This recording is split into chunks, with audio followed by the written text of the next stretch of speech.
Boas-vindas ao podcast da Brauer, o Vozes do Design Brasileiro. Eu sou João Melo, ou JP, e eu sou o seu host. Hoje a gente vai conversar com William Matiola, autor de Tipografia e Interface, Hierarquia, Ritmo e Contraste em Visual Design. A gente vai falar sobre a jornada e as motivações que levaram o William a escrever o livro, o que vocês encontrarão nele, além de dicas práticas sobre tipografia, visual design e craft. O William também escreveu um e-book grátis sobre escala tipográfica, que com certeza já vai influenciar muito como você olha e pensa a tipografia nos seus designs. William, para a gente começar, você pode se apresentar para o pessoal, por favor? Opa, primeiramente queria agradecer o convite para fazer esse episódio. Sempre muito feliz de poder falar um pouquinho mais sobre design, sobre as criações que estão acontecendo aí na minha vida e também pela Brauer, pela parceria aí com o livro também. Bom, eu sou o William Matiola, eu atuo hoje como designer na Cactus, trabalhando mais focado em aplicativos para a área clínica e de saúde dos Estados Unidos e dos Emirados Árabes também.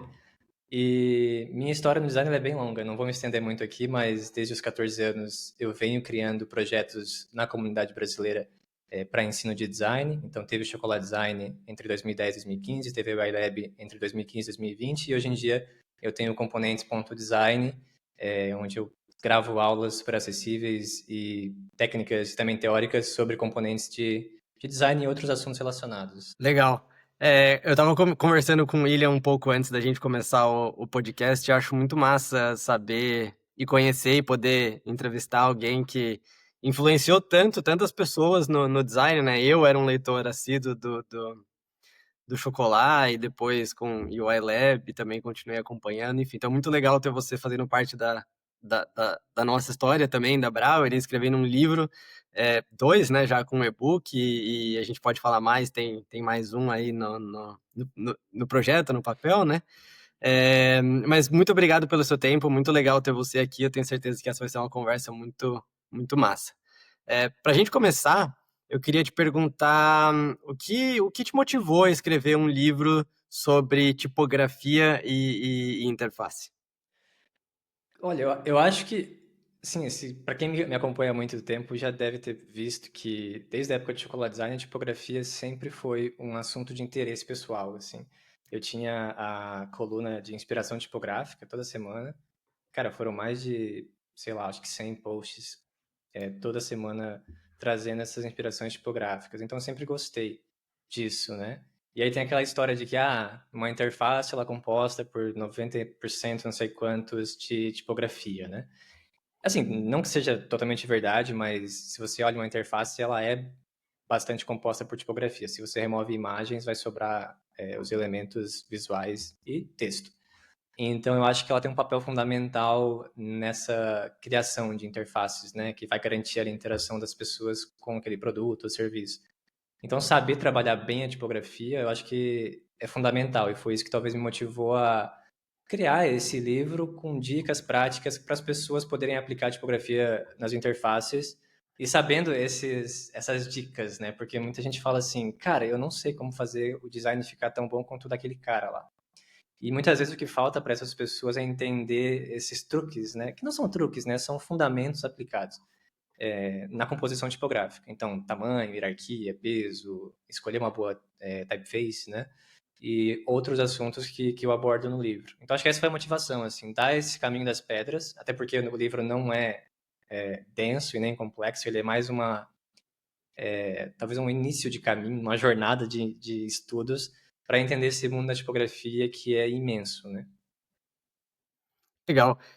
Eu acho que você escreveu, com base no que eu li, né, na minha opinião, acho que você escreveu um excelente guia prático sobre tipografia e interface. Eu acho que tem muita coisa ali, como você falou, fundamentos práticos que as pessoas às vezes não sabem aplicar, ou tem muita gente que olha, né, eu vejo muitos designers começando agora que olham para uma interface e conseguem falar, poxa, essa interface tá bonita, tá boa, tá agradável, e aquela outra não tá, e não consegue dizer o porquê, né? E grande parte disso às vezes passa pela escolha da tipografia, pelo ritmo, pelo contraste, enfim, tudo que você traz no livro. Então, acho que é um excelente guia prático para quem quer entender melhor esses fundamentos e aplicar de forma mais intencional. Eu queria perguntar para você também o que as pessoas podem o que elas podem esperar encontrar dentro do livro e como que você imagina esse livro sendo usado no dia a dia pelas pessoas designers? Boa. Eu acho que conectando com o que você falou, né? Às vezes a pessoa não sabe o que a outra fez, né? O outro designer aplicou. E eu acho que é isso que ela vai encontrar no livro, assim. São essas questões do tipo, como que eu trabalho com uma escala tipográfica? Porque muitas vezes o que você vê numa interface é uma escala tipográfica aplicada, e aí você tem esse senso de, poxa, parece que está certo. E você não sabe explicar o porquê. Mas o porquê, quando você entende o que tem por trás, ele é muito simples. Então, eu acho que esse foi o principal objetivo, assim. Explicar como é que eu faço uma composição de tamanhos, como é que eu utilizo pesos nessa composição de tamanhos, como é que eu aplico as cores para dar ênfase ainda maior na hierarquia tipográfica. E outros aspectos paralelos, né? Como acessibilidade, como contraste, como a própria personalidade das fontes, né? Que as pessoas, às vezes, não, quando vão escolher uma typeface, né?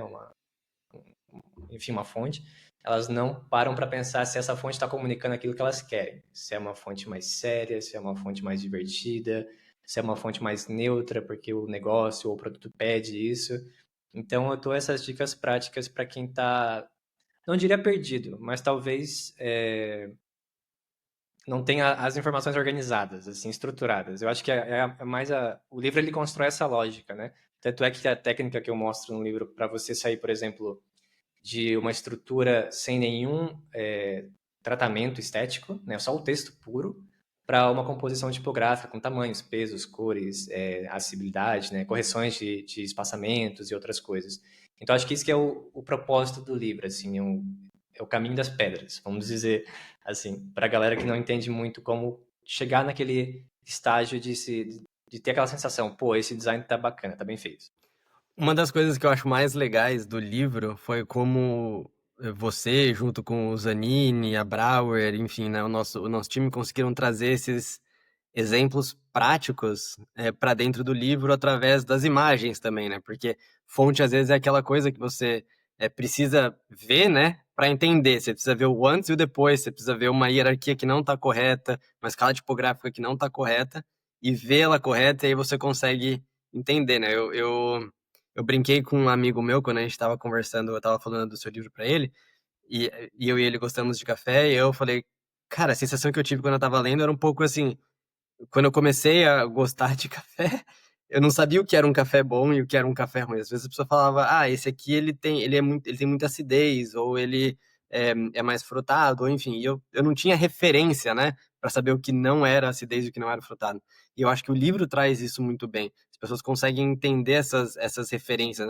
Então isso é a falta de uma escala tipográfica correta e e essas são as consequências, né? Versus o que acontece quando você tem a escala tipográfica correta, o ritmo, o contraste, a acessibilidade, enfim.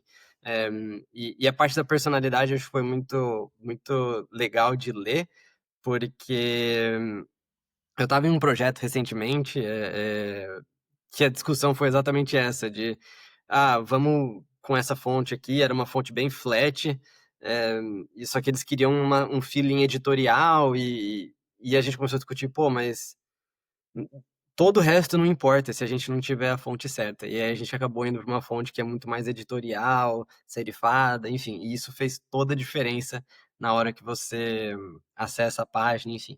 Sim, faz Inclusive eu trouxe sentido. o livro como referência na discussão, mesmo É, não lançado. e também não só a personalidade, né? Mas o que que aquela fonte oferece em termos de aplicabilidade, né? Porque muitas vezes a Sim. gente gosta de uma fonte pela personalidade dela, mas ela não tem tantos pesos, né? E aí você vai ficar limitado na hora de fazer uma composição tipográfica ou trabalhar melhor a hierarquia.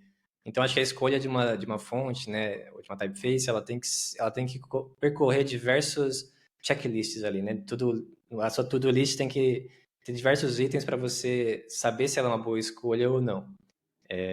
E a personalidade é só um desses pontos, né? Será que ela comunica o que ela quer comunicar Sim. ou não? Legal. E antes da gente entrar nos detalhes do livro, eu queria começar com uma pergunta que acho que tá sendo muito discutido hoje em dia, né? Sobre craft. A gente vê várias discussões aí de posts de recrutamento pedindo designers que são bons em craft, vários posts no LinkedIn, blogs, tanto no Brasil quanto fora. essa discussão sobre craft voltando bastante. Óbvio que dentro do contexto de design, né? Então, eu queria perguntar para você, na sua opinião, o que é craft quando a gente fala do contexto da bolha de design? Eu acho que essa é a pergunta que vale R$ 1 milhão, assim, porque cada um vai ter alguma resposta, mas todas elas acho que vão gerar em torno de um senso comum, assim. Até antes de, de vir aqui para o podcast, estava dando uma olhadinha nos artigos que eu já escrevi na Stoa, que é a minha newsletter, onde eu coloco pensamentos e reflexões, stoa.news, para quem quiser acessar. E eu pesquisei lá, craft. E, cara, eu já escrevi tanta edição que tem alguma menção sobre craft, e aí eu fui dar uma relida nesses assuntos, né? E eu acho que, assim, o craft, quando a gente está falando, ele não pode ser uma coisa muito abstrata, né? O craft, de maneira bem prática, é a qualidade do seu artefato de design, qualquer coisa que você se propõe a fazer. Tanto é que craft, né, vem de artesanato, né, de artesão. Então, assim, quando a gente pensa no artesão, o artesão ele tem uma vida inteira dedicada àquele artesanato. Pode ser um marceneiro, pode ser alguém que trabalha com cerâmica, com joias, né, com metal. E ele vai sempre buscar entregar o melhor da sua arte, né, do seu artesanato. Então, quando a gente traz isso para o design, eu vejo que a gente traduz o craft nessa mesma ideia, assim, a pessoa que tem a capacidade técnica, teórica, fundamental, né, de entender princípios e fundamentos, de sempre entregar uma qualidade cada vez mais superior do seu design. Então, assim, ninguém nasce sabendo craft, né? Craft é prática. Acho que a gente vai falar sobre isso também, né? E quanto mais você pratica, mais você estuda, mais você testa, melhor em craft você vai ficando. E aí é necessário referencial, né? Não adianta você tentar fazer uma coisa boa se você não tiver referência do que são coisas boas, né? Acho que tem isso também que levar em consideração.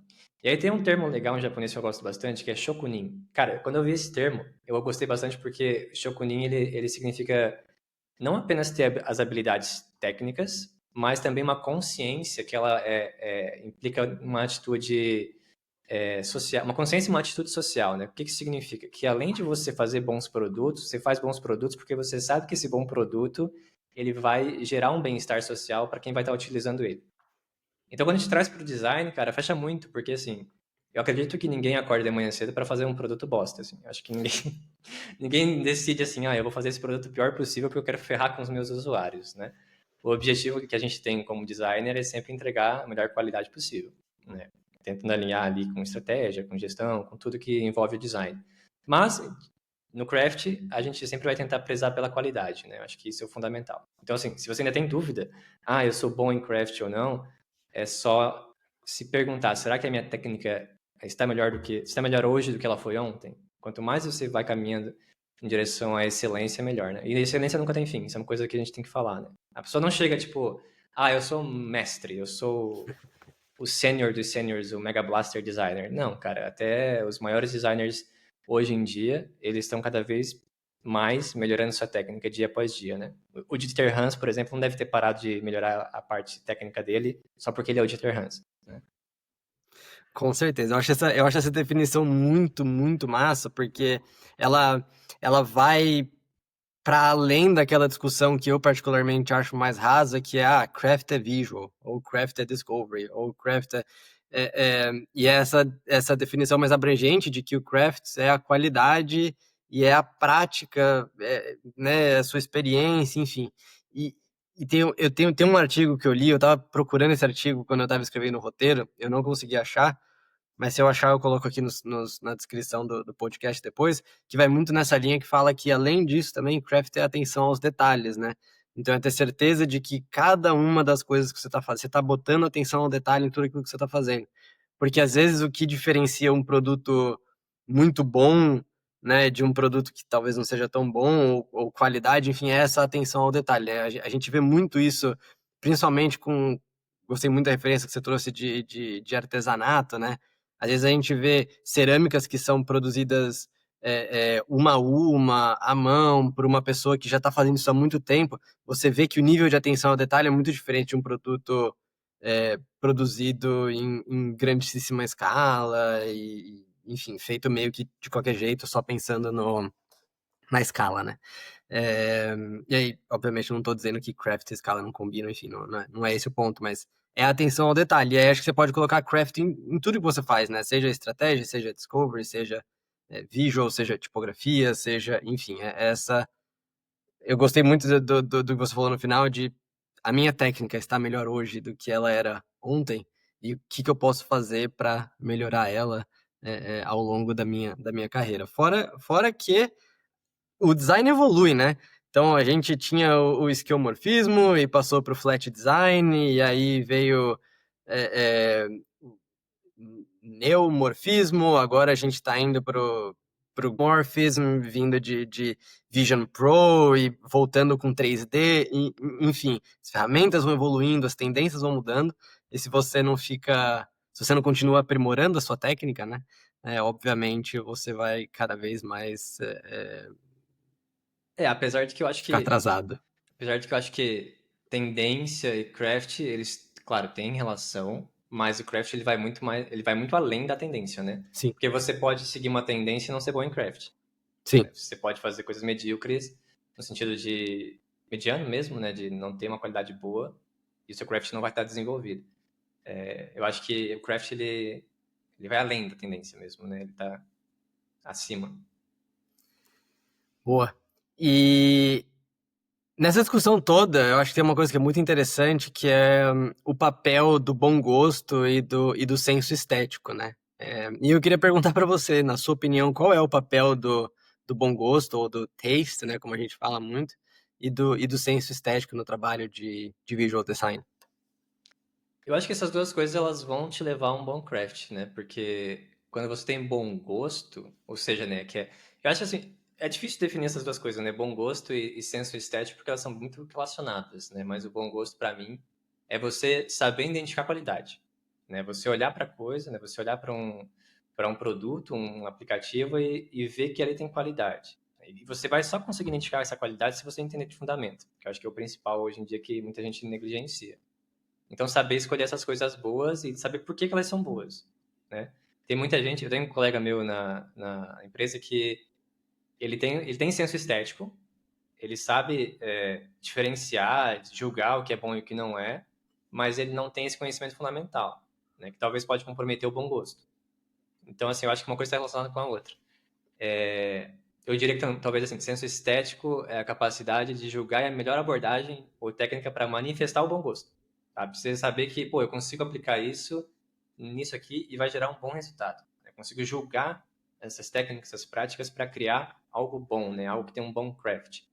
Então, acho que é fundamental em visual design, porque, querendo ou não, o primeiro ponto de contato que o usuário tem é visual, né? Ele não chega nem à experiência. Eu acho que o ícone do aplicativo, ele vai chamar atenção para você fazer o download. Quando você abre a primeira vez para fazer um sign-up, o que você vai ver primeiro é o visual, antes de interagir com aquilo. Então, acho que entender de visual design, ele faz o designer ser um designer completo, né? Ele não é bom só na experiência, na criação de uma boa interatividade, mas ele faz isso de uma forma boa, né, esteticamente também. Que daí eu acho que o craft ele tem mais o papel, assim, né, de meio que tangibilizar essas ideias criativas, eu acho. Excelentes exemplos, mais uma vez. Gostei muito como você falou de manifestar o bom gosto através da técnica, e como você trouxe isso para dentro de craft também. Porque no fim das contas, são várias palavras que flutuam por aí, mas no fim acho que está tudo um pouco Confuso, bem né? conectado, né? E você falou ali uma coisa do visual, né? Que às vezes, ou não às vezes, mas que comunica algo antes mesmo da pessoa interagir com o produto e com a experiência. E se a gente começa a falar um pouco de tipografia, o que você traz no livro, é, você você coloca ali que a escolha de uma fonte, ela pode parecer um detalhe, mas você mostra também como ela define o tom da interface. Então eu queria te perguntar o que que a tipografia comunica antes mesmo do usuário começar a ler. Aí você me coloca uma enrascada. Vamos lá, vamos tentar destrinchar isso, né? Tem vários aspectos, né? Eu acho que o primeiro delas é a personalidade. Então, vamos supor que você está num app, você fez um app. Vamos pegar, por exemplo, apps de educação, né? Apps de educação geralmente vão ter typefaces que são mais arredondadas, né? São mais, que vão mais pro lado lúdico, né? Mais eu diria, mais leve, assim. Diferente de uma interface, sei lá, do Airbnb ou de um Booking da vida, que é um negócio mais prático, né? Então, vai para umas typefaces mais sem serifa, humanistas e tudo mais. Então, essa é a primeira coisa. Eu acho que o objetivo do projeto, do artefato, ele vai meio que já direcionar a escolha tipográfica. Então, acho que comunica. Essa primeira impressão vai ser pelo tipo de typeface, o estilo dela que você está escolhendo. Depois, eu acho que uma boa estrutura, né? Porque quando a gente está lendo algum texto, tem uma lógica, né? Você vai começar pelo que é mais importante e vai seguindo por aquilo que é menos importante. Então, como é que a gente define isso, né? Como é que a gente estrutura o que é mais importante, o que é necessário que a pessoa preste atenção antes de começar a sequer ler alguma coisa? Algo tem que chamar a atenção dela, né? Vai ser o título, vai ser o subtítulo, vai ser uma sobrancelha que a gente chama, né? O eyebrow de uma composição. Então, o que vai chamar a atenção? E aí a gente faz isso com a boa hierarquia, né? E aí, uma boa hierarquia, a gente começa a abrir a caixa de Pandora, porque para fazer uma boa hierarquia, a gente vai ter que falar de peso, de cor, de espaçamento entre linha, entre letra, tamanho do parágrafo. Tudo isso engloba uma boa composição. E o mais complicado, cara, que na minha visão acho que as pessoas não entendem, é que é o seguinte: se você muda um aspecto de um item dessa composição, você tem que mudar todos os outros, porque vai afetar, né? Se você muda uma entrelinha de um título, vai afetar o subtítulo, porque ele vai estar em conjunto. Se você muda o tamanho da largura de um texto, você tem que mudar a entrelinha também. Ou talvez até aumentar o tamanho da fonte, porque senão vai ficar muitos caracteres por linha, a pessoa pode se perder na leitura. Então é tanta coisa, eu não saberia, tipo. Eu até já me perdi na pergunta, eu acho que se puder refazer aí pra gente saber se respondeu ou não, porque é complicado essa questão. Boa, não, mas eu acho que respondeu sim, que era o que a tipografia comunica antes mesmo do usuário começar a ler. E eu acho que no livro, né, e aí com certeza para quem está ouvindo a gente e quiser saber mais sobre todos esses conceitos que o William está trazendo, eles estão todos muito bem digeridos, com exemplos, guias práticos dentro do livro. E eu acho que essa conexão que você faz entre os conceitos é que eu acho legal, porque às vezes eu vejo muito conceitos sendo ensinados de forma isolada, né? Ah, então por que que o line height é importante? Por que que... ou pessoas simplesmente...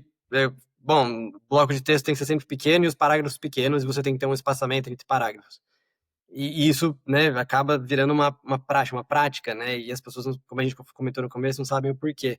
E aí sai um pouco desse script, poxa vida, agora eu tenho que aumentar um pouco. E aí é onde as coisas começam a desandar, né? É, Ou até mesmo a lógica, né, de quanto espaço os itens precisam, né? Quanto de sim. espaço eu coloco de um parágrafo para um título? Quanto de espaço de um subtítulo para um texto de corpo, né? Um body text? Sim. Esse tipo de questionamento a gente consegue resolver facilmente quando a gente entende a lógica de uma hierarquia tipográfica, né? E a questão de importância, porque assim, imagina, se eu tô perto, né? Se a gente está perto, né? Eu e você estamos trabalhando lado a lado. Significa que a gente tem um certo nível de importância entre a gente está trabalhando em conjunto. Agora, se o departamento de marketing está no outro canto, ele não tem tanta relação com o departamento de design, por exemplo. Mas ele tem relação, só não é tão grande quanto a minha e a sua. Então, essa lógica de relação de importância vai ditar também, por exemplo, como a gente espaça um tamanho de fonte do outro, ou um título de um subtítulo, parágrafos, e esse tipo de interação entre os textos, né? Acho que quando a gente começa a trazer essas analogias do mundo real, fica mais fácil de entender os tamanhos que são necessários para se passar uma coisa da outra, né? Sim, acho que essas analogias são bem interessantes justamente por mostrar o relacionamento entre as partes, né? O que está próximo, enfim, e você traz isso também é, no componentes, né? Ali as leis da Gestalt também, enfim, que eu acho que são fundamentos que às vezes a gente não lembra que estão totalmente conectados. Um dos temas que você traz também no livro é sobre acessibilidade, né? Você fala sobre isso no capítulo sobre contraste. E que a acessibilidade não precisa necessariamente ser visto como uma limitação pro designer, né? E eu queria perguntar para você, então, como que as pessoas podem pensar em acessibilidade e trazer acessibilidade quando elas estão pensando em tipografia e interface? Eu acho que as duas características principais para quando a gente está trabalhando com texto, principalmente, né, já que é o foco desse livro, são os tamanhos, né, e o contraste entre fundo e texto, né? Acho que são as duas coisas principais em termos de acessibilidade. Claro que há outros aspectos, né, como legibilidade, leitorabilidade, né? A questão das fontes e das letras, se elas se parecem muito umas com as outras, já dificulta para quem tem dislexia identificar essas variações entre um B e um P, um L e um I, maiúsculo e minúsculo, um número 1 com a letra L minúscula, esse tipo de relação. Mas se atentando a tamanhos e contraste entre cores, eu acho que é mais o fundamental, assim. Por exemplo, quando a gente trabalha para interfaces de desktop, a gente vai ter uma lógica de tamanhos diferente de uma interface mobile, por exemplo. Por quê? Porque mobile, a gente está com o celular próximo dos nossos rostos e você pode ir um pouquinho mais selvagem ali no tamanho das fontes e utilizar fontes menores que você jamais utilizaria no desktop, em que o monitor está mais afastado dos nossos olhos, né? Então, enquanto uma fonte de texto no desktop, o mínimo recomendado é 16 pixels, né? E hoje em dia eu acredito que 16 já não é mais suficiente, né? Com a densidade das telas aumentando, acho que cada vez mais o tamanho mínimo precisa aumentar. 18, 20 pixels, acho que é o mais ideal hoje em dia. Mas quando você vai para o mobile, né? Você pega um celular, um aplicativo, você vai ver textos que às vezes flertam ali com 14 pixels, labels, né? De menus com 12, com 11. Então, assim, tudo depende do contexto também, né? Eu acho que isso é importante também da gente frisar, assim. Fazer interface para desktop é diferente de fazer interface para aplicativos ou versões mobile de um site, que é diferente também de fazer a versão light e dark dessas duas coisas, que aí vai mexer na questão das cores, né? Qual é o contraste suficiente? E aí tem diretrizes, né, que a gente pode seguir para alcançar esses níveis de contraste suficiente, né? A WCAG, ela constantemente libera atualizações, né? Hoje em dia, acho que saiu recentemente, inclusive, a atualização das diretrizes para você fazer textos que são acessíveis em termos de contraste, levando em consideração o tamanho da fonte e a cor de fundo onde essa fonte está, texto, né, ele está inserido. Então, sei lá, vai ser um contraste, tem 3 níveis, né? Aliás, A e 3 As, né? Então, cada um vai ser utilizado de maneiras diferentes dentro de uma interface, né? Por exemplo, para textos pequenos, você tem que ter um contraste muito alto, porque entre fundo e texto, né? Para textos maiores, como você consegue ler muito mais fácil, talvez o nível de contraste exigido não seja tão grande, não seja 3 As, seja 2 As ou até 1 A. Então é interessante estudar essas diretrizes, né? O que eu acho mais legal dessa resposta que você trouxe, que era um erro que eu cometia muito no começo, era de que eu criava uma. Na época, ainda antes do Design System, que a gente falava de UI Kit ou Style Guides, né? Eu criava uma escala tipográfica e tentava usar a mesma no mobile, ou às vezes só diminuía ali um pixel ou um ponto, enfim. É, e ao longo do tempo eu fui percebendo. Eu fui a pessoa que eu falei no começo que eu olhava para ele e falava, cara, isso não tá bom, mas eu não sei por quê. Mas eu valorizava muito mais a consistência, sabe? Não, tudo tem que ser 24 pixels, tudo tem que ser 16 pixels, tudo tem que ser é, é, é, 32 pixels, tem que ter esse line, essa altura entre linhas, enfim. E eu não conseguia naquela época verbalizar, né, o que eu achava que estava errado, mas na minha cabeça a consistência fazia com que era o trade-off correto, né? Fazia com que estivesse correto. Eu acho muito legal tu trazer essa ideia do contexto, né? Pô, o celular ele está muito mais próximo dos nossos rostos, então a fonte pode ser um pouco menor. Os desktops, né? As telas, elas estão muito mais afastadas. A gente estava aqui antes do podcast, eu estava falando, eu tenho a minha colinha aqui, eu tenho que deixar a fonte dela imensa, porque eu tô um pouco afastado e eu tô olhando para a câmera e conversando, enfim. Então a fonte acaba tendo um papel extremamente importante nesse contexto aqui do podcast. Ela precisa ser realmente grande para que eu consiga enxergar. Tô de óculos também, enfim. É, e acho. Porque acessibilidade, às vezes a gente pensa, como você falou, né? A gente começa pensando mais nas pessoas que têm uma imparidade visual, ou, por exemplo, dislexia, que a leitura às vezes não é tão simples. Mas é muito além disso, né? Às vezes uma pessoa pega o celular e não consegue ler simplesmente porque a fonte é muito pequena, ou o contraste é muito baixo, e enfim. É, então acho que você trouxe isso de uma forma muito interessante no livro também, como unir isso tudo pensar em todos esses contextos e projetar uma interface, uma escala tipográfica, enfim, que tenha uma harmonia e seja acessível e esteticamente bonita, né? E no livro tem alguns exemplos, né, de leiturabilidade e legibilidade também, que são duas coisas similares, mas diferentes, né?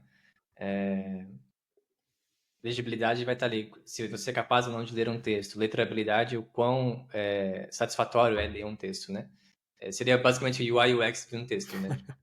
Mas eu trago essas questões lá também, né? Porque muitas vezes a pessoa escolhe uma typeface e ela não se atenta de que talvez o L minúsculo com a letra I são iguais. E aí você escreve uma palavra e é uma pessoa que tem dislexia ou qualquer outro tipo de imparidade vai ter dificuldade de interpretação, né? Fora também públicos, né? A gente não está nem levando na equação, mas, pô, projetar uma interface para um público mais idade é diferente de projetar uma interface de público jovem, né? Então tem várias questões, eu acho, que deve ser levado em consideração. E que, assim, eu não vou ser hipócrita, né? Muitas vezes a gente não leva porque, cara, não tem tempo, não tem investimento, não tem incentivo do time ou da empresa para ser feito isso, né? Porque o público é tão pequeno que às vezes às vezes não, muitas vezes, né? Ele é negligenciado, que não deveria, que deveria ser padrão, né? Então, eu não vou ser hipócrita. Muitas vezes nos meus designs você vai encontrar textos que são pequenos, que não passariam em diretrizes de contraste, tanto por conta das cores, porque às vezes a gente pensa assim, pô, mas esse cinza aqui mais clarinho tá tão bonitinho do que aquele cinza que é mais contrastante, mas deixa a interface mais carregada, por exemplo. Então, assim, não dá para ser hipócrita, não vou ser mentiroso aqui. Às vezes como é que casa de ferreiro, espeto de pau, né? Às vezes a gente vai sair ali pela tangente. A quantidade de designer que vai se identificar especificamente com o exemplo do cinza, eu acho que não está escrito. Porque eu sou um desses. Na empresa que eu trabalho hoje, a gente direto entra nessa discussão. A gente projeta muito para mobile, tablet, enfim. É, e muitas vezes a gente fica, não, beleza, a gente está testando aqui no iPad, que tem uma tela maravilhosa, mas a gente tem que lembrar que tem alguém usando um Android de uma marca X que não tem uma tela tão boa e esse cinza, assim, com toda certeza não vai ser o suficiente. É, e concordo também sobre a parte de acho que muita gente vai também se identificar com. Não, essa é uma discussão que a gente vai querer trazer no dia a dia e muita gente vai olhar pra gente e falar, mas isso não é importante, assim, tipo, a gente não tem tempo, não, a gente precisa pensar na nova feature, na monetização, na escala, em ganhar mais retenção, enfim, e vai acabar deixando passar é, detalhes que são muito, muito importantes, né? É, se a gente pegar esse gancho para falar mais um pouco sobre visual e até voltar em uma das respostas que você, ou uma das perguntas que eu fiz, uma das respostas que você trouxe sobre bom gosto e senso estético, é, eu queria perguntar para você se você acredita que o bom gosto ele é algo inato ou é algo que pode ser treinado e como que alguém pode desenvolver esse olhar, né, esse referencial que você cita. Eu acredito que. Essa é uma ótima pergunta, na verdade. Eu acredito que, como eu falei no começo, né? O bom gosto ele é treinável, porque ninguém nasce com bom gosto, ninguém nasce sabendo fazer. E eu acho que é um negócio que você aprende, primeiro, fazendo e consumindo coisas que são bem feitas, né? Eu acho que. Eu tenho a teoria de que tem gente que tem cegueira visual, porque você pode pedir para ela replicar 1000 vezes um design, ela não vai conseguir fazer do mesmo jeito que tá. E o único trabalho é assim, cara, só tem que copiar isso aqui. Eu não estou pedindo para você criar algo do zero. E a pessoa não consegue. Por quê? Ela não consegue ver os detalhes. Eu acho que o bom craft ele exige uma percepção dos detalhes. E aí uma história tipo só para não quero parecer que eu sou que eu quero me achar e outras coisas, mas meu primeiro emprego, eu lembro até hoje, cara, foi em 2011 e eu tava fazendo um site e eu falei pro desenvolvedor, cara, esse negócio que você fez aí tá um pixel pra esquerda, velho. Corrige. Aí ele olhou pra mim, como é que você sabe que tá um pixel pra esquerda? Eu só tava olhando a interface, eu não tava medindo. Eu falei, não, cara, tá um pixel pra esquerda. É melhor você, tipo, botar um pixel pra direita. E ele foi no código e realmente tava um pixel pra esquerda. Então, assim, ali eu percebi que, cara, você consegue treinar o seu olhar pra identificar essas inconsistências visuais, ou o que tá certo e o que tá errado, né? Mas você tem que praticar isso, né? E eu acho que, assim, não adianta você tentar ter um bom craft se você não consome coisas boas, né? E aí, como é que eu consumo coisas boas? Pô, vai atrás de empresas de design ou de empresas que têm grupos de design bem estabelecidos, né? Pega o Airbnb, vê o que eles estão fazendo, pega a Apple, vê o que eles estão fazendo, pega empresas que são famosas, criam tendências, né? Criam práticas e vê o que eles estão fazendo. Porque essa galera ganha muito bem para fazer o que faz. Claro, tem coisas que a gente pode contestar, mas a maioria das criações, elas estão ali, elas passaram por um crivo bem grande de qualidade, né? E aí você vai desenvolvendo a sua própria técnica em cima disso. Então, hoje, por exemplo, o meu estilo de design pessoal, né, que eu não aplico muitas vezes para os clientes, você pega meus projetos, né, o componentes.design, ele tem uma pegada muito mais voltada para o design escandinavo, né, para o design eurocêntrico, né, o que não me orgulho, nem um pouco, né? A gente tem que também pensar nessa decolonização, mas assunto para outro podcast. Mas assim, é um estilo que eu me identifico, que eu gosto, que eu acho interessante e eu tento sempre deixar ele o melhor possível. Então, como que eu faço isso? Procurando designers que têm um estilo parecido, que são bons designers, e vendo como que eles fazem, né? Meio que uma engenharia reversa do que foi feito. Tentar recriar, tentar fazer algo parecido, mas aplicado ao meu contexto.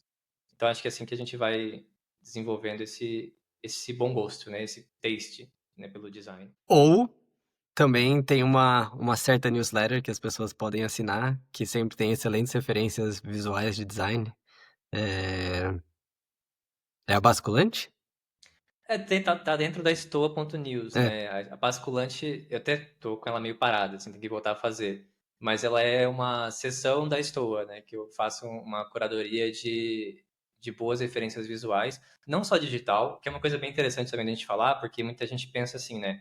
Para eu ser um bom UI designer, eu tenho que buscar só referências de UI. E eu não acho que é por aí o caminho. Eu acho que você tem que expandir a sua visão de mundo e também de referência para você poder beber de outras fontes e aplicar isso dentro de UI, que é onde você cria inovação, porque você está conectando coisas que outras pessoas não conectariam, né? Então eu, por exemplo, busco referência em arquitetura, em design de produto físico, em design gráfico bastante, em moda, fotografia também, né? Um dos meus hobbies é fotografia. Então, cara, você ser um fotógrafo já te dá naturalmente uma habilidade de observar, né? De estar atento às cenas e saber identificar qual é a melhor cena. Tem até uns vídeos no Instagram, e desculpa se eu tô devagando, mas tem uns caras assim, o que eu observo e o que eu fotografo, Ah, né? É sim. uma visão ampla, tipo assim, sei lá, de uma paisagem, e aí você vai ver a fotografia que ele tirou, é um recorte daquilo. Então, acho que a capacidade de um designer de ter um bom craft é fazer esses recortes e aplicar os fundamentos principais, né, do design, princípios e técnicas para criar esses designs com bom gosto, né? Acho que é mais ou menos por aí o caminho. Não sei o Com que você pensa a certeza. respeito. Eu penso de uma forma muito parecida. Eu acho que. Eu não lembro, essa frase circula, ela sempre vai e vem, né? Se você quer se tornar um bom designer, não estude apenas design, estude filosofia, sociologia, arquitetura, fotografia, enfim, busque entender o mundo, né? É, eu gosto muito do que você falou de fotografia, porque meu pai é fotógrafo, eu amo fotografia também, tenho como hobby, e eu adoro esses vídeos do que eu vejo, o que eu fotografo, né? O enquadramento, eu acho que é uma coisa que a gente pode discutir bastante. Quando a gente começou a Brauer, eu comecei a alucinadamente comprar livros simplesmente por diagramações diferentes para inspiração, né? Eu e o Zanini. E a quantidade de ideias que eu tenho para como diagramar um layout de uma forma um pouco diferente, como usar grids de uma forma diferente, só por ver um livro de culinária, por exemplo, que tem uma diagramação um pouco diferente, usa fontes, né, uma escala de uma forma diferente, o quanto isso já me inspirou em alguns projetos que eu trabalhei, enfim. Então, eu concordo 100% que a gente tem que furar a bolha às vezes, né, e parar de olhar só para a interface e começar a olhar para outras coisas. E produto físico, eu acho que é. Eu nunca trabalhei com produto físico, é uma das coisas que eu gostaria muito de trabalhar um dia, é, mas eu acho que é uma das coisas que mais me inspira, assim, de, de pensar, até muito por conta de Bauhaus, enfim, né, de pensar no material, entender o melhor material para desenvolver, pensar no feeling, enfim, e trazer toda essa forma de pensar para dentro do digital, para mim é muito interessante. Eu tenho como hobby, cara, desculpa te Não, interromper, mas imagina. assim, tem uma biblioteca. Pra quem não sabe, eu moro na Alemanha hoje em dia. E aqui na cidade vizinha tem uma biblioteca que. Não, aliás, não é uma biblioteca, desculpa, é uma livraria.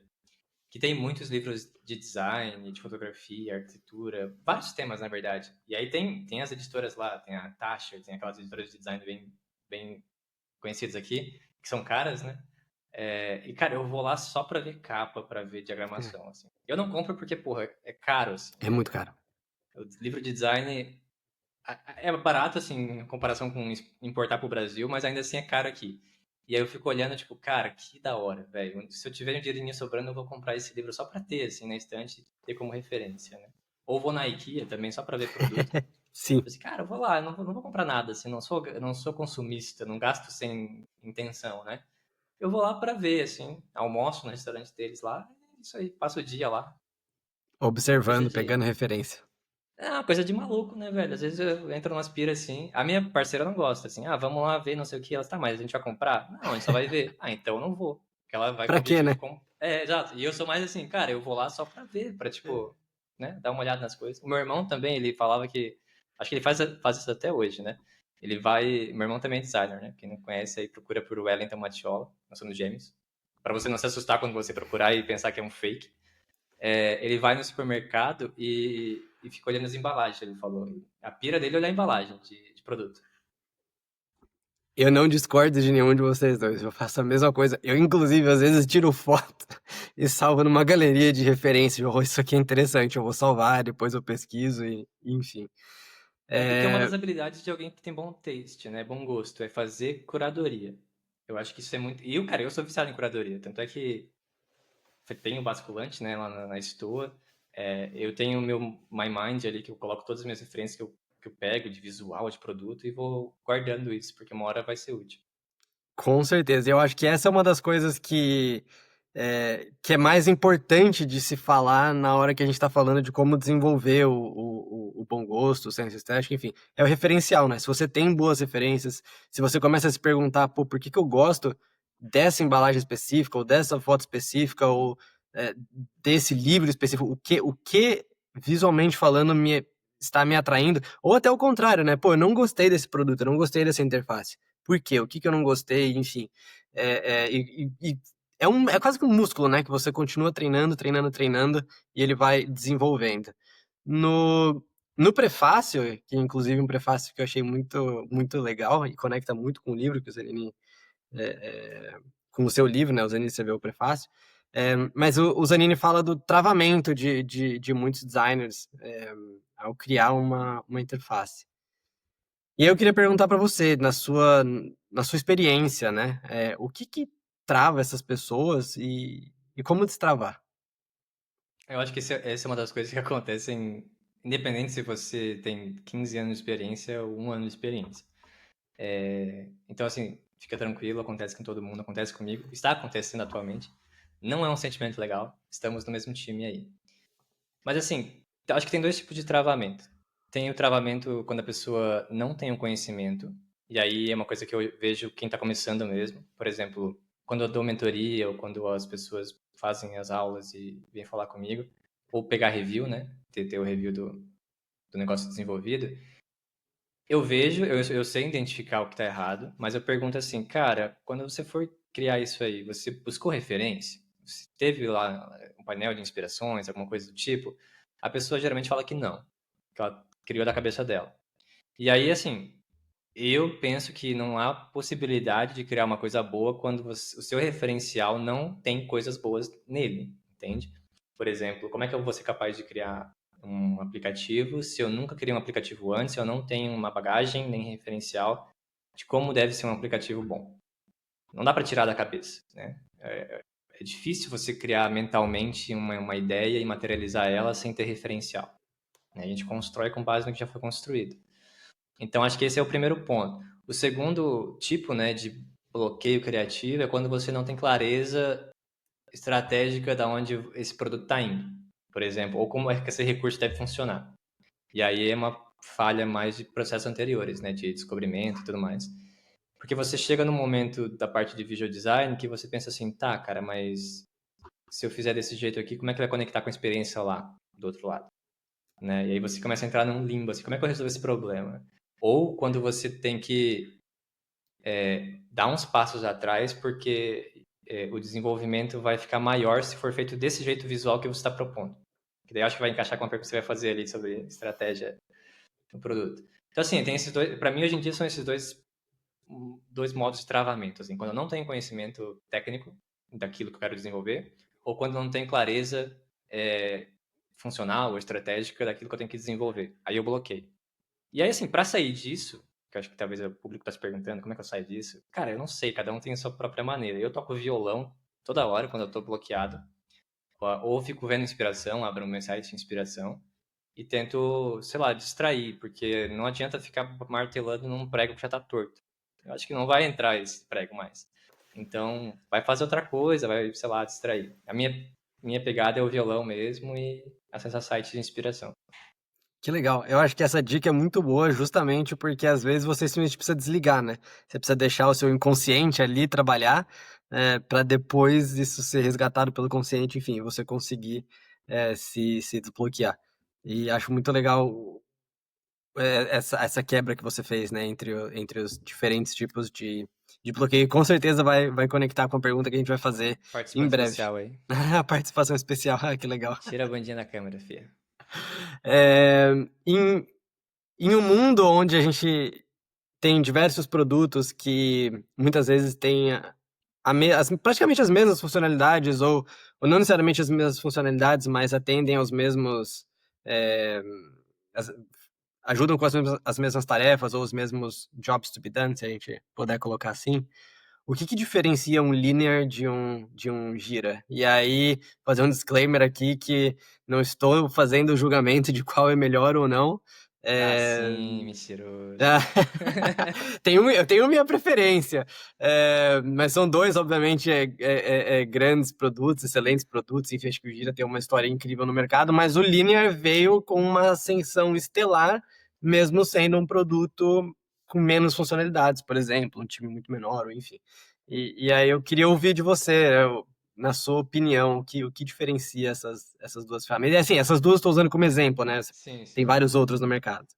Eu acho que eu não sou a melhor pessoa para responder isso, porque eu não gosto nem do Gira, nem do Linear. Eu acho. E por isso que eu acho que talvez uma das respostas seria o que diferencia a comunidade. Quem que utiliza, né? Porque o Linear ele é muito mais focado pra galera dev, tipo, sei lá, um dev mais progressista, sei lá. E o Gira é meio que dinossauro, assim, é bem antigo e tem bastante. Ele tem um modelo de fazer as coisas mais antigo, sei lá. Não sei a melhor maneira de explicar isso. Mas eu acho que o que diferencia é esses pequenos detalhes, assim, né? De você talvez focar em fazer algo que não é diferente, mas ele é um pouco melhor do que quem já faz, né? Por exemplo, sei lá, eu vou usar o Airbnb de exemplo de novo porque eu curto como eles fazem o design. Apesar de que a nova abordagem deles não me apetece nem um pouco, porque volta para o esquemorfismo, que na minha opinião deveria ser respeitado lá a lápide e deixar lá mesmo. Mas é pessoal, né? É uma opinião bem pessoal. Mas assim, o Airbnb ele sempre está incluindo novas maneiras de fazer coisas que já eram feitas antes, né? Se vocês viram aí recentemente, eles atualizaram para esses ícones mais esquemórticos, né? E o codec de vídeo que eles estão utilizando para fazer aqueles ícones é totalmente diferente. Foi inventado para rodar aquelas animações. Então assim, cara, precisava ter fazer vídeo em PNG, né? Porque hoje em dia não é possível vídeo em PNG. E eles criaram um codec que faz vídeo em PNG. E a arquitetura disso é bizarra, assim. Você vê o arquivo que é gerado para poder possibilitar esse tipo de vídeo e é bizarro. Então, é uma maneira de se diferenciar. Gerou um burburinho enorme na internet quando lançaram, a galera aceitou bem e até tá comemorando a volta do esquemorfismo. Eu acho que não vai ser uma volta assim tão triunfante. Espero que não. E me julguem por isso, eu não ligo. Acho que esquemorfismo teve a sua época e seu momento. Mas isso diferencia de alguma maneira, né? Faz a atenção ser voltada para você. Eu acho que é. E voltamos novamente, né? Sempre voltaremos no bom gosto, né? No craft. Né? Tem designers lá que são muito bons e eles sabem o que eles estão fazendo. Boa. Eu acho que eu colocaria aquilo que você trouxe muito né, que a gente conversou no começo da atenção ao detalhe. Eu chamo de o básico bem feito, né? Fazer aquela funcionalidade que talvez todo mundo já espera que exista, mas aqui na empresa que eu trabalho, a gente tem um não é um lema, mas é um exercício Um que a gente princípio? faz. Não chega a ser um princípio, mas é um exercício que a gente faz de que, poxa, como que a gente chega num 10, né? Um design que vai ser um 10. E a gente faz tudo que a gente pode para chegar num 10. Quando a gente chega num 10, a gente se pergunta, beleza, qual que é o 11 então? Para sempre tentar, né, puxar um pouco mais, e a gente tem esse framework que a gente fala que é né, um triângulo, é o Brilliant Basics, o Elevate e o Innovate. Então, a gente sempre pensa nesse básico brilhante, ou nesse básico bem feito, que eu acho que algumas dessas ferramentas que estão se propondo a ser um pouco mais nichadas estão fazendo muito, muito bem. Aqui na empresa a gente tem também a parte de exploração, né? Quando vai entrar na parte de visual, cara, é a exploração assim que eu pessoalmente tenho problema, porque se você não limita, você explora infinito. Você vai, explora, explora. Porque vai ter, como o meu diretor fala, né? Tem muitas maneiras de fazer a mesma coisa. Você tem que saber a hora de parar. A hora de saber é bom o suficiente para esse momento. Porque particularmente, tem batalhas que eu não luto. E eu falo isso para todo mundo. Cara, se você quer fazer desse jeito, que você acha que é melhor, e eu acho diferente, mas você tá me convencendo do contrário, vamos lá. Vamos com a tua ideia aí. Porque é uma batalha que eu penso assim, cara, daqui a 1 ano e meio esse produto vai ser refeito, vai sofrer redesign, vai sofrer reajuste. Não adianta eu ficar empurrando o pixel agora, tentar fazer esse nível ultra blaster legal, sendo que daqui 3 meses, 4 meses pode mudar tudo, entendeu? Então, como você falou, qual é o melhor aceitável, assim, o básico aceitável, o melhor bem feito, né? E daí em diante, depois a iteração, né? Isso, com certeza. Escolher as brigas que você vai comprar é um skill por si só como, Total. como designer. E a gente está falando muito aqui, né, sobre. A gente pegou o gancho de tipografia, a gente começou a falar sobre visual, sobre craft. E eu não sei se você tem percebido isso também, mas isso é uma coisa que eu tenho percebido. Eu e o Zanini, a gente conversa muito sobre isso, e conversando com outros amigos designers também, mas o interesse pelo visual design e por craft tá voltando agora, né? Tanto que a gente falou, poxa, tem várias discussões sendo reacendidas sobre o que é craft, o que não é craft, enfim. E aí, na, na bagunça entra o visual design. E aí eu queria perguntar primeiro se você também está percebendo isso, que o interesse por visual está crescendo de novo, as pessoas estão buscando se aprimorar mais em visual, e, e por que você acha que isso está acontecendo? Por que isso está voltando agora? Eu acho que é multifatorial, na verdade. Eu acho que assim, a discussão da importância do craft, ela nunca deixou de existir, ela só teve sua fase um pouco menos expressiva. Mas pra gente que, pô, trabalha com isso há muito tempo, cara, o craft sempre foi fundamental, né? É o que diferenciava. Só que eu vejo que durante um período veio essa, eu diria, não diria industrialização, mas assim, tornaram um design muito voltado somente a negócios e a resolução de problemas para mexer a alavanca de negócio para dar lucro para a empresa, né? Parecendo que o papel do design é unicamente elevar lucros de uma corporação. E não era assim, né? Quando a gente começou a fazer design, cara, tinha muito essa valorização do diferente, né? Pô, olha só esse skin do Winamp. Uma galera nem sabia quem é o Winamp. Mas que legal, olha esse design desse fórum, que bacana, olha esses efeitos e tudo mais. Então, aí a gente passa por um período de pasteurização, né, onde a gente empurra bastante o flat, o minimalismo, né? Teve até aquele momento que todos os apps começaram a usar só preto e branco e o Instagram parecia a mesma coisa que o Twitter e tudo mais, e outros aplicativos. E hoje eu vejo que se volta novamente a atenção para essa discussão, porque as IAs estão entregando cada vez melhor o básico, o bem feito, e aí o que diferencia de uma interface para outra é esse elemento a mais, né? A cerejinha no topo do bolo, né? O que vai dar esse gostinho diferente para cada interface. E aí só vai ser capaz de fazer isso quem entende de craft, né? Quem sabe quem tem esse senso estético, né? Sabe julgar o que é bom, o que não é, o que é adequado para esse momento, o que não é, entende profundamente os fundamentos, né, e como aplicar esses fundamentos, questão de tamanhos, cores, tipografia, espaços, grids, né, que a gente comentou rapidamente. Eu acho que cada vez mais isso vai ser valorizado. Inclusive para todos os cargos de gestão também, né? A gente vê muita gente que é excelente em pensar negócio, em pensar estratégia, e péssimo em colocar a mão na massa para materializar aquilo ali. E tem empresas que contratam gestores que também são mão na massa, né? O meu diretor de design, ele é mão na massa, né? Ele veio da Working Co e lá todo time de design não tem nenhuma pessoa que não coloca a mão na massa, né? Seja diretor, seja lead, seja head de design, eles vão estar diariamente criando interfaces junto com designers ali seniors, plenos e outros títulos, né? E eu acho isso fundamental, né? Acho que todo mundo deveria ter essa mentalidade, né? Aí eu conecto com um artigo que eu escrevi na Stoa. Cara, você é sênior do quê? Porque, não sei se você chegou a ler, mas eu falo Sim. que sim. Pô, a pessoa fala que ela é Senior Product Designer. Aí você vai ver o craft dela é uma bosta. Desculpa a palavreado, mas não é adequado. Vamos dizer, não é adequado. Não segue bons padrões. Então ela é Senior do quê, tá ligado? Eu tenho muito essa crítica contra esses títulos de design, né? A pessoa é Senior Product Designer, mas é Senior do quê, na verdade? Eu acho que esse é um ponto muito.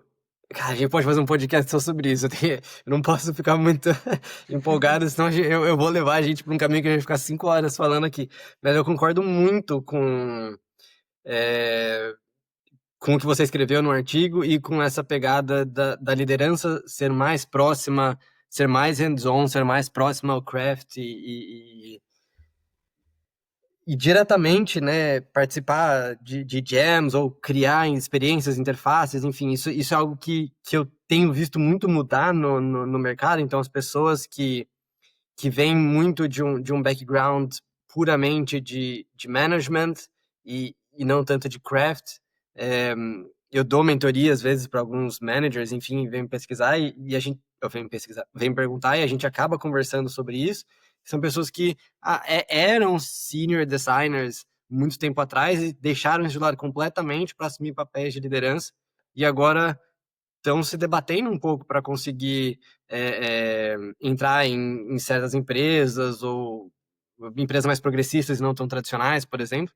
Mas essas empresas mais tradicionais, maiores, já estão mudando isso para líderes de design que conseguem ser mão na massa, que conseguem é, identificar, tem um olho para bom design, sabe como criar um bom design, sabe como criar um time que cria bons designs. Então, eu brinco que a régua, né, cada vez mais vai subindo, né? Nunca vai ficar mais fácil, mas a régua vai cada vez mais subindo. E eu acho que essa foi uma escolha muito difícil quando eu resolvi me tornar líder de design, de que eu não queria abrir mão eu não queria abrir mão do craft, eu não queria ficar longe disso. Eu queria sempre estar próximo. E muita gente na época falava, né? Falou assim, meu, tu tá doido, porque tu nunca vai conseguir ser estratégico. É, e assim, poxa, não sei se é bem por aí, mas tudo bem, as minhas opiniões, vou me resguardar, né? E hoje eu fico, poxa, ainda bem que lá atrás eu tomei essa decisão. E não sei como que tá. O meu time, ele tá na Alemanha hoje, né? Mas eu não tenho tanta visão do mercado de liderança na Alemanha, mas aqui na Suécia, nos países nórdicos, enfim, e acho que até nos Estados Unidos também, por conta do que a gente vê da DoorDash, é, tem muita exigência de que as pessoas líderes sejam mão na massa, não façam só gestão de pessoas, né?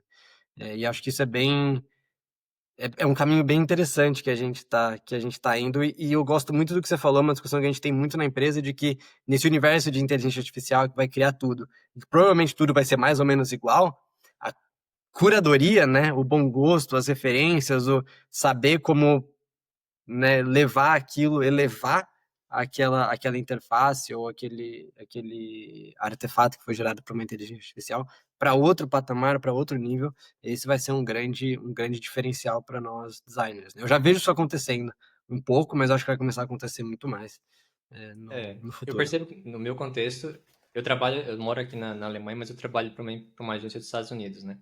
E os dois diretores de design, eles são hands-on total, assim, eles manjam muito de craft, eles têm um olho, eles têm um bom gosto, eles têm um senso estético muito apurado. E isso ajuda não só a direcionar a linha do design, mas também de aconselhar, né, quem talvez não tenha tanto esse conhecimento, né, técnico. Então, assim, tem gente na equipe que, cara, é muito boa em planejar fluxo, em planejar interações e tudo mais. Mas quando vai passar isso para o video design, passar isso para a parte estética, é de dar dó, assim, é complicado. E isso pode atrasar o desenvolvimento de um aplicativo, né? Ou de qualquer outro tipo de produto, né? Então, eu acho que... Enfim, tem profissional de tudo quanto é nicho, né? Eu, por exemplo, eu não me considero, e eu falo isso abertamente, eu não me considero um product designer, apesar de trabalhar com produto. Eu acho que eu tô muito mais para um visual UI UX do que product, porque, cara, a parte estratégica, a parte de conversar com o cliente né, essa parte mais burocrática não me apetece muito. Eu me vejo muito mais assim, se tiver alguém que vai lá para mim nas reuniões, pega os feedbacks, conversa com o cliente, faz a parte chata e me dá assim, cara, tem que fazer isso aqui. Aí eu faço, sabe? Mas é uma dificuldade que eu tô tentando cada vez mais melhorar, né? Não é porque eu não gosto que eu não tenho que ficar, que eu não preciso ficar bom nisso. Eu tenho que mexer os pauzinhos, né? Ah, eu acho legal essa... No fim das contas, o design, ele é multidisciplinar também, né? E interdisciplinar até, de uma certa forma. Então, eu acho que nem todo mundo precisa ser bom em tudo. Acho que a gente pode ser, né, como você falou, muito bom em uma parte, e na parte que a gente não gosta tanto, e com certeza vão ter pessoas que amam essa parte, não gostam tanto do visual, enfim. Mas eu queria muito, eu acho que é muito difícil, mas eu queria muito caminhar para um mundo onde mais designers trabalhem juntos, ao invés de um designer tendo que fazer absolutamente tudo, para a gente poder utilizar o melhor e o que cada um mais gosta de fazer, né? E não obrigar todo mundo a fazer tudo, mesmo porque a gente não vai ter tempo para sempre fazer tudo da melhor forma possível, enfim. Acúmulo de funções, né? É, No final você acaba não fazendo nenhuma boa, assim. E aí você vê exatamente. pessoas que fazem bem e acham que aquilo ali é a norma, mas eles são os outliers, né? São a Exato, exceção da exceção. O cara que exato. é bom em visual, bom em produto, bom em business. Cara, esses caras aí é uma dedicação até mais extrema do que eu recomendaria, assim, para a profissão. É, com toda certeza. O que você vê nas redes sociais, com certeza, é só um recorte da Muito vida da recorte. pessoa, né? Não se comparem a essas pessoas, não é saudável. É. E a pergunta que acho que conecta tudo isso, e que você até comentou em uma das suas outras respostas, é como equilibrar esse pensamento mais estratégico, de uma certa forma, com um refinamento visual no dia a dia de um produto. E aqui talvez a pergunta seja mais no como atingir um bom equilíbrio, né? E trazer principalmente a parte mais visual para o nosso dia a dia. Eu vou fazer uma ressalva aqui, né? Que eu trabalho numa agência e talvez esse modelo de trabalho com produto é diferente de uma pessoa que trabalha num time de produto ou numa empresa, né? Que vai estar lá focado talvez em um recurso específico dentro de uma squad. Na agência, por outro lado, os designers eles fazem o produto inteiro, né? Sei lá, no nosso caso, né? Que são empresas focadas na área de saúde, elas contratam a agência para criar novos serviços, novas linhas de negócio e que talvez levam ou não à criação de um produto digital. E esse produto digital, ele é feito do zero. Então, assim, o nível de complexidade, ele é maior, porque a gente precisa ter uma visão bem holística de como tudo funciona. E aí entra essas concessões que a gente precisa fazer, né, em relação a visual, porque, sei lá, você tem um prazo, e geralmente é um prazo super curto, sempre é um prazo super curto, para entregar isso, né, para fazer o rollout. E, e aí você explora o vídeo, tá com uma linha visual bem bacana ali para o aplicativo. Aí você vai conversar com os desenvolvedores falam, cara, isso é legal, mas vai demorar para fazer, a gente tem esse prazo aqui rolando, não vai rolar. Então você tem que voltar uns passos atrás, fazer um negócio mais simples e diferente, que talvez afete o comportamento que você pensou para a interface, em prol, né, dessa outra questão que seria o prazo de desenvolvimento. Então, assim, a estratégia, ela está sempre, não a um nível, talvez, de negócio, mas inclui também, a gente tem os estrategistas, mas a estratégia num nível geral, assim, pô, estratégia de tempo, estratégia de gestão, estratégia de desenvolvimento, estratégia de design, como é que vai ser a biblioteca de componentes? A gente vai para um design system ou só vai ficar na biblioteca de componentes? Qual é a importância de uma biblioteca de componentes para esse projeto? Tem que ter, enfim, são decisões, cara, tipo, diárias, assim, e discussões homéricas. Eu acho que, e aí aquela questão de devo ou não devo travar essa batalha aqui, né? Porque, assim, visualmente, às vezes a sua proposta é super interessante, e aí o desenvolvedor fala, tá, mas vai demorar uma semana a mais para fazer. E aí você tem que voltar para uma proposta que não é visualmente interessante, deixa o app com uma cara não tão legal quanto estava antes, mas é uma batalha que você quer se comprometer, sabe? No final vale a pena. Então é bem difícil, assim. Eu acho que a galera acha que é fácil, né? Sentar no computador e ficar fazendo design, mas, pô, tem umas decisões que às vezes te desmotiva, né? Você pensou assim, pô, mano, mas o cara tá quebrando toda a lógica da minha interface, velho. E é complicado, assim. É, eu tô rindo, mas é aquela risada de desespero e identificação. É o Kaka Crying. É, exato. Porque eu acho que o que todo mundo, né, descobre no fim do dia quando você se transforma em uma pessoa, quando você vira um designer e quanto mais experiência, mais você trabalha, enfim, é a quantidade de micro decisões que sobra pra gente, né? Porque essa pergunta, às vezes, tipo, isso vai demorar uma semana a mais. Vem pra gente. E aí a gente fica, tá, pra mim uma semana a mais não tem problema nenhum. Porque uma semana a mais pra ficar muito melhor é um trade-off ok. Mas talvez pra pessoa de negócio, ou de produto, ou pro próprio cliente não seja. Mas no fim das contas sou eu que tenho que tomar essa decisão. E é o nosso design, né, que tá indo pra produção. E como você falou, quebra a lógica. E talvez eu tenho muito. Isso é uma opinião muito pessoal. Uma das minhas formas de medir os designs que a gente está fazendo é o quão orgulhoso a gente está daquilo que a gente está colocando no mundo, né? Se a gente está Sim. colocando coisas no mundo que, cara, não tô orgulhoso, assim, não, eu não quero nem lembrar que eu coloquei isso no mundo, pra mim já diz que tem algo errado, né? E é isso que você falou, né? De quebra toda a lógica, né? Tudo aquilo que você pensou, enfim. E às vezes você passa 1, 2, 3 dias pensando naquilo, em uma reunião de meia hora alguém fala pra você não, e aí você tem só uma hora pra refazer, né? Você não tem mais 2, 3 dias, assim. Sim, Você tem que é bem reverter isso que muito rápido. acontece. É bem isso. E conectando um pouco com isso, é, eu, você aqui, a gente já falou sobre qualidade, mas muito se fala sobre entregar com qualidade, mas pouca gente realmente para definir o que qualidade realmente significa. Então, eu queria perguntar para você o que é qualidade em design e como que a gente pode levar esse padrão no dia a dia. Boa. Só perguntas difíceis hoje. Só coisa fácil. Pô, tá complicado aqui pensar. Mas assim, é que qualidade ela não é discutível, né? Você sabe uma coisa que tem qualidade, uma coisa que não tem. Né? Quando você tem bom gosto, né? Porque tem gente que não sabe identificar qualidade.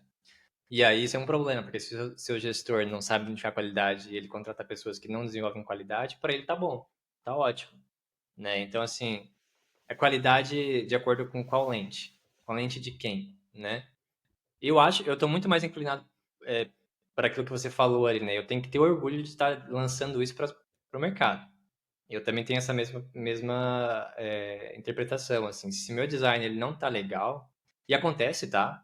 Porque às vezes você fica refém, por exemplo, numa agência, você fica refém da identidade visual do cliente, às vezes de um design system que já existe, e aí você quer fazer um negócio diferente, só que não vai dar, né? Você tem que se adequar ao que já existe. Aí, cara, o seu design vai ficar aquém, né, da capacidade que você tem. E aí não tem o que fazer. A gente costumava chamar no estúdio que eu tinha com os meus amigos de, pô, a gente tá lançando um bastardo, a gente não vai assumir a paternidade disso daí, não. É feio falar um negócio desse, mas a gente brincava assim, cara, são os nossos bastardos aqui, a gente não disse que fez isso, né, mas foi a gente que fez. Então, na Cactus, por exemplo, tem bastante essa preocupação com, né, que é a agência que eu trabalho, né, com a parte de qualidade mesmo, estética. A gente tem um senso bem grande de qualidade e muitas vezes forçando a barra assim, pô, legal, tem um design system, mas será que a gente consegue ir um pouco além do design system deles e fazer um negócio diferente? Porque, querendo ou não, é uma linha de negócio diferente, é um serviço diferente. A própria empresa não segue lá muito bem o próprio design system, então a gente tem margem de argumentação aqui. Então a gente está nessa pegada hoje, assim, com um produto que ele bebe bastante da identidade visual do cliente, né? As typefaces, né? As fontes, as cores, os logos e tudo mais, só que ele traz uma pegada de visual diferente do que os produtos que eles fazem. Totalmente diferente. Você consegue identificar ainda que é da marca, mas ela tem uma pegada mais premium, assim. Não premium assim, um design premium, mas assim, estética premium para esse produto. E com a nossa visão de qualidade, né? Que é sempre focar nisso que a gente falou até agora o podcast inteiro, que é os bons fundamentos de design, os princípios, saber fazer uma boa hierarquia tipográfica, usar cores de maneira que atinjam bons níveis de acessibilidade. Tudo isso que a gente falou até agora, a gente tenta aplicar nos produtos que a gente faz lá na agência. E sempre com essa ideia. A gente tá orgulhoso disso aqui? Porque também, pô, se não tiver orgulhoso é complicado, né? É bem complicado. É, e qualidade, eu acho que é uma coisa que se tem uma coisa que eu geralmente falo para as pessoas é a gente geralmente evita essa discussão porque ela acaba indo muitas vezes quando você discute com pessoas de outras disciplinas, ela acaba indo para uma linha mais de subjetividade, né? Mas pô, para algumas pessoas qualidade vai ser o que elas acham que é qualidade, né? E aí que eu acho que o referencial é importante, né? Tipo, quais são as nossas referências daquilo que é bom, por que que aquilo é bom e como a gente traz aquilo pro nosso, pro nosso contexto, né? Como você falou também, e não só de outras interfaces, enfim, mas furando um pouco a bolha do design. Mas ter essas discussões constantemente, eu acho que é uma coisa muito, muito, muito importante entre designers e entre é, é, os seus peers, seus parceiros ali no dia a dia, né? Produto, desenvolvimento, negócio, enfim, para tentar criar um alinhamento ali entre pô, o que, que a gente considera bom e.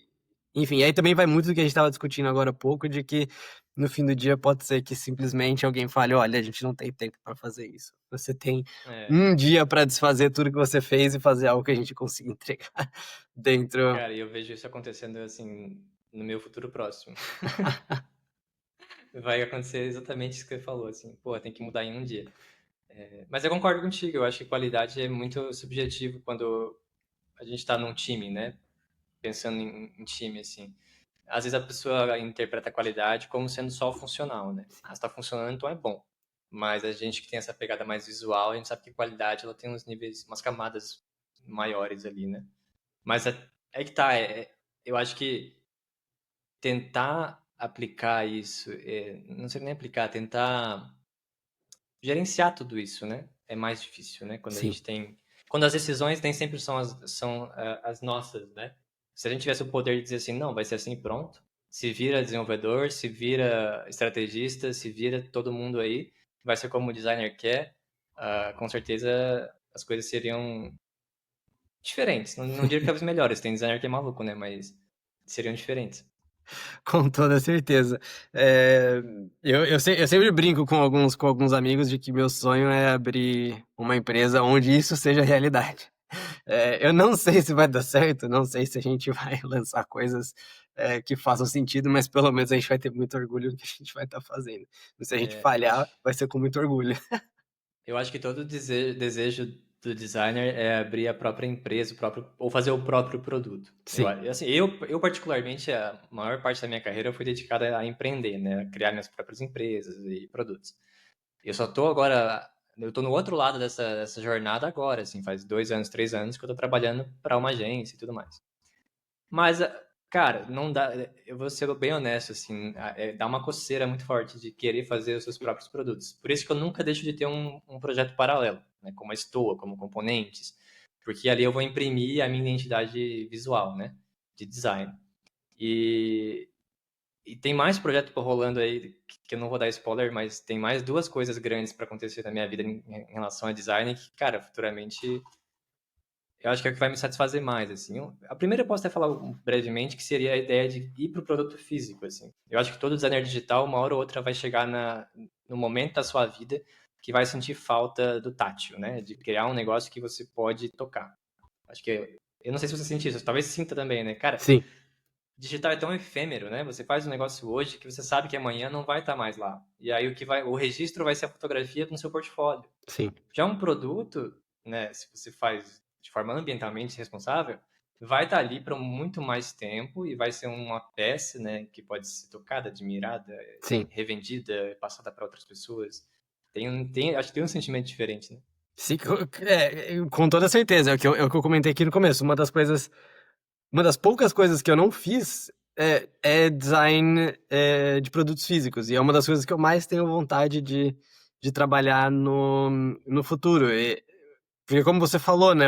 Eu gosto muito, às vezes, né, de ficar ali com as coisas, né, abrir, fechar, enfim, eu tenho, não tenho aqui comigo, mas eu moro fora do Brasil também, mas na casa dos meus pais no Brasil eu tenho alguns iPods antigos que às vezes eu pego e, né, fico brincando com a Wii ali. É, eu não sei qual é o nome daquele. Não, tava zoando, porque você brincando com o Will, você brinca Ah, de tudo comigo. sim, é Will. Porque, cara, eu não sei, tem alguma É. coisa, né, no tátil, né? É, Eu tive uma quem sabe um experiência, dia. eu tive uma breve experiência com um negócio de anéis. Eu entrei de sócio outras duas pessoas. Eles eram mais voltados para a parte artística, né? Eram dois tatuadores que queriam abrir essa marca de anéis, né? De joias. E aí eu entrei como sócio investidor, mas também como criativo, né? E, cara, é muito massa, assim, você ver materializado as ideias, sabe? De poder botar na mão e pegar e sentir o material. Não foi pra frente essa ideia, eu acabei vindo pra Europa e meio que se desmanchou a sociedade. Mas, pô, a gente fez uma primeira coleção, lançou, vendeu quase tudo, foi muito legal, assim, a experiência de produto. E agora eu tô, de novo, planejando uma nova empreitada aí, empreendedora, que futuramente aí eu vou soltar mais notícias. Que legal, que legal. Estamos todos aguardando ansiosamente. Eu acho que uma das coisas que mais. Eu não posso falar pelo Zanini, né? Mas por mim, assim, que eu mais gosto da Brauer é que o nosso produto final é um livro. Né, e que tudo bem, né? Eu espero que isso nunca aconteça, mas se um dia a gente, porventura, decidir que, poxa, não faz mais sentido a Brauer, ou a Brauer acabar, os livros continuam existindo. Né? Então, as pessoas que têm os livros vão continuar com os livros nas suas estantes, nas suas mesinhas de centro, né? A gente faz as capas pensando, né? A gente pensa em todos os detalhes, a atenção ao detalhe, o craft, ela é muito alta. Essas coisas que a gente faz, diagramação, as fontes, é, enfim, e acho que isso é uma das coisas mais legais de trabalhar com design de produtos digitais, mas no fim do dia, dentro da Brauer, criar produtos que são físicos, né? Que as pessoas compram e, enfim, pensar no papel, qual vai ser o papel, a cor, qual vai ser o feeling, aquele papel e aquela cor, como eles influenciam na leitura, no virar da página, enfim. São tantas coisas que, na minha cabeça, pelo menos, né, abriu ainda mais essa vontade de, poxa, eu quero um dia poder trabalhar com produtos físicos. Mas se a gente fala, né, a gente está falando um pouquinho de futuro também e a gente trouxe inteligência artificial aí no mix, para gente fechar, assim, essa a penúltima pergunta, tem mais uma que fala sobre como as pessoas podem continuar se desenvolvendo, mas eu queria perguntar para você, nesse mundo ou nesse futuro que está se desenhando, onde a inteligência artificial e as automações vão ganhando cada vez mais força, é, o que para você ainda é insubstituível no trabalho de um designer, ou qual vai ser, quais serão as nossas fortalezas, vai assim, vamos dizer, ou o nosso diferencial enquanto designer? Tem bastante essa discussão hoje em dia, né? Será que a IA vai substituir o designer e tudo mais? Eu particularmente acho que não vai substituir os bons designers, assim. E por bom eu digo aquelas pessoas que têm essa capacidade de executar o que a gente vem falando desde o começo, né? Da parte do craft, fundamentos e tudo mais. Porque querendo ou não, a inteligência artificial, ela vai gerar resultados com base no que pessoas reais criaram, né? Ela não cria nada do zero, é sempre um repeteco do que já existe.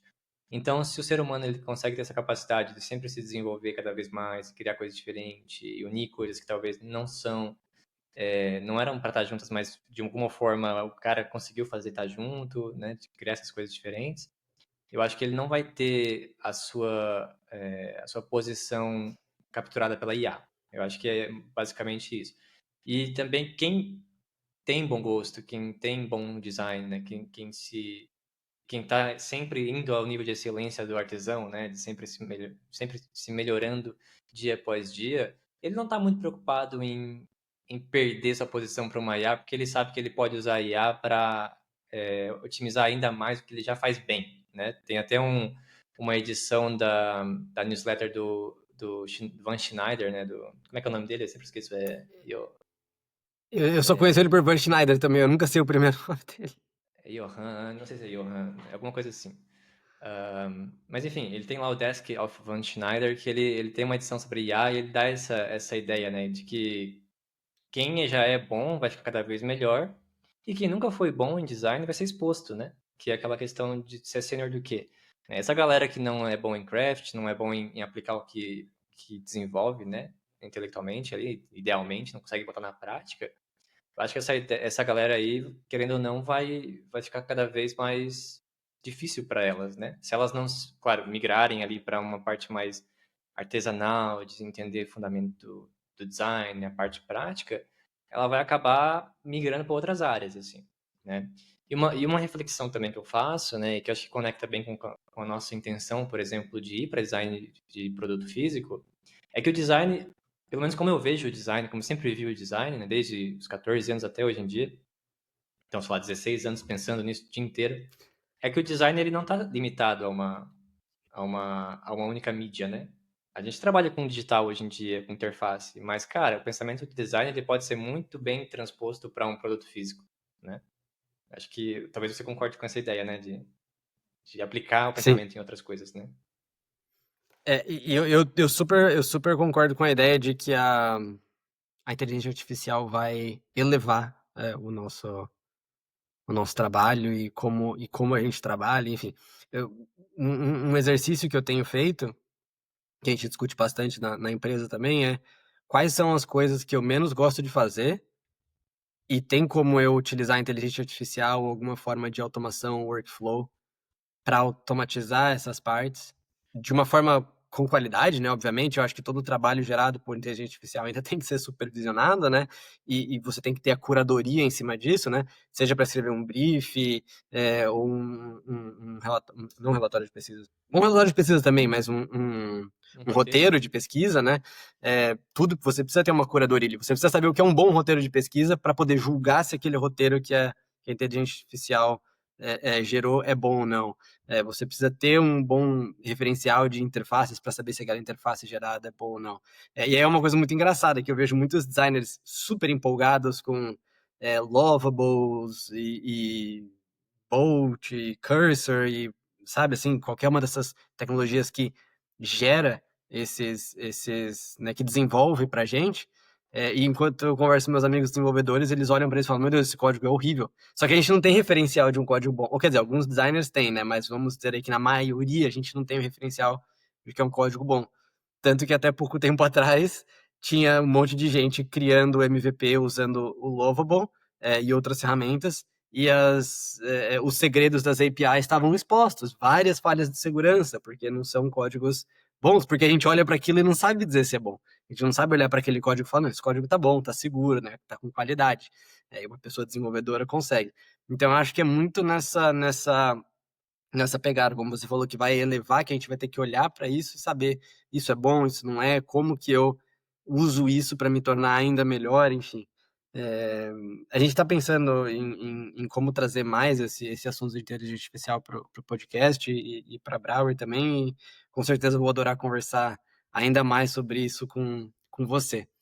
E para quem ouviu a gente, e para quem leu o livro e para quem leu o e-book grátis, qual a mensagem final que você gostaria de deixar para as pessoas designers que estão buscando melhorar os seus skills em tipografia, interface, visual, melhorar o seu craft, enfim, qual mensagem que você gostaria de passar para essas pessoas? Eu acho que a mensagem ela é bem simples, né? Eu acho que não tem nenhuma maneira mágica, né? Nenhum atalho que você pode pegar para ser melhor em craft, a não ser você praticar as coisas, né? E ter um olhar observador também, né? De saber, por exemplo, pô, se eu estou vendo uma interface aqui, como é que ela foi feita? Por que que eles usaram esses ícones nesse tamanho, nessas cores e dentro desse círculo? Por que que o espaçamento da margem é X e não Y? Ter esse olhar de observação é importante, né? E saber desconstruir uma interface é importante. Então, acho que assim, quem lê o livro lá que tem as dicas práticas, coloca realmente em prática. Não necessariamente só da maneira como eu propus lá, porque aquela não é a única maneira. Aquela é o comecinho para você entender as relações. Mas, cara, regras geralmente foram feitas para serem quebradas, assim, né? A gente tem as regras como direcionamento básico, né, de como você pode começar a aplicar um conjunto de características para aquilo ali. Mas quando você entende que tem ali uma hierarquia de tamanhos, que tem pesos, que tem espaçamentos padrões, você começa a ir um pouquinho mais, que você falou dos 3 níveis que vocês têm na empresa aí, né? Qual é o nível de elevação máximo ali que a gente pode esperar o básico, né? Eu acho que é isso que a pessoa tem que começar a pensar, assim. E não se apresse, né? A galera quer começar a criar interfaces muito doidonas e legais, sendo que não tem repertório, não tem prática, não tem experiência. Cara, vai no seu ritmo. A melhor prática que eu recomendo é recriar interfaces, né, de outras pessoas, né? Copiar mesmo, né? No bom português. Copia como estuda e vai praticando com o tempo, assim. Se um pouquinho por dia, depois de um ano, você tá muito, muito bom, assim. E um exemplo, cara, eu vejo assim, minha companheira, ela não tem nenhuma base de design, ela não tem nada, assim, de fundamentos, mas quando eu pedia para ela recriar uma interface, ela recriava muito melhor do que outros estudantes de design que eu já tive. Porque ela, por embora ela não tenha essa base de design que meus estudantes tinham, ela tem senso estético. Ela é tatuadora, ela gosta de desenhar, ela entende de cores, ela entende de muita coisa. Então ela conseguia trazer esse conhecimento meio que a priori, né, que ela já tinha com ela, e saber, e ter o taste, né? Ela tem o taste naturalmente, porque ela praticou de outra maneira. Então acho que isso é interessante também. E o que mais que eu poderia dar de dicas? Eu acho que é aquela coisa que a gente falou, né? De, cara, não se fecha só no design, vai para outras coisas, vai para filosofia, sociologia, até espiritualidade, pega neurociência, pega, sei lá, qualquer coisa, tecnologia, IA. Tenta não entender sobre tudo, mas ter conhecimento, pelo menos, né? Sobre um pouco de cada coisa. Acho que é o mais importante. Busque inspirações, né? Acho que essa é a mensagem. É, E eu percebi que durante esse episódio todo a gente falou sobre uma coisa sem citar ela, que é curiosidade, né? É, é esse olhar curioso para o design, para o mundo, para o universo, para como as coisas funcionam, por que elas funcionam dessa forma, por que essa forma de funcionar eu acho boa ou ruim. É, enfim, eu acho que é esse olhar curioso que você traz, né? eu não sei se você tem isso também, mas desde criança, quando eu via alguma coisa, a minha primeira, não a primeira, mas uma das coisas que passavam pela minha cabeça é: preciso desmontar para saber como é que funciona. A quantidade de carrinho de controle remoto É, que eu desmontava, porque era impensável pra mim que aquele carrinho andava sozinho quando eu apertava um negocinho. eu fazia a É, mesma coisa. e assim, aí quando eu vi o motorzinho, eu ficava chocado, eu ficava, não é possível que esta coisinha faz o meu carrinho andar. E aí eu queria entender, enfim, meu pai era também, além de fotógrafo, desenhista industrial, então ele me ajudava a entender, porque, ó, não, é isso, é mecânica, física, enfim. É, mas eu ainda faço até hoje em dia, às vezes Eu também. eu Quebra desmonto. alguma coisa, você vai desmontar para tentar resolver. Não, não importa se você sabe ou não, você vai desmontar só para, tipo, analisar o negócio e como é que tá ali. Exatamente a quantidade de coisas que eu piorei tentando consertar, mas pelo menos eu aprendi sobre elas. É isso. Cara, eu acho essa skill assim, ó, tipo, se dá coceira para desmontar é porque você tá no caminho certo, porque Sim, você tem curiosidade para saber como é que funciona. E para um sim. site, para um aplicativo é a mesma coisa. Você vai desconstruir para construir, né? É exatamente, desconstruir para construir. Esse vai ser o corte do podcast.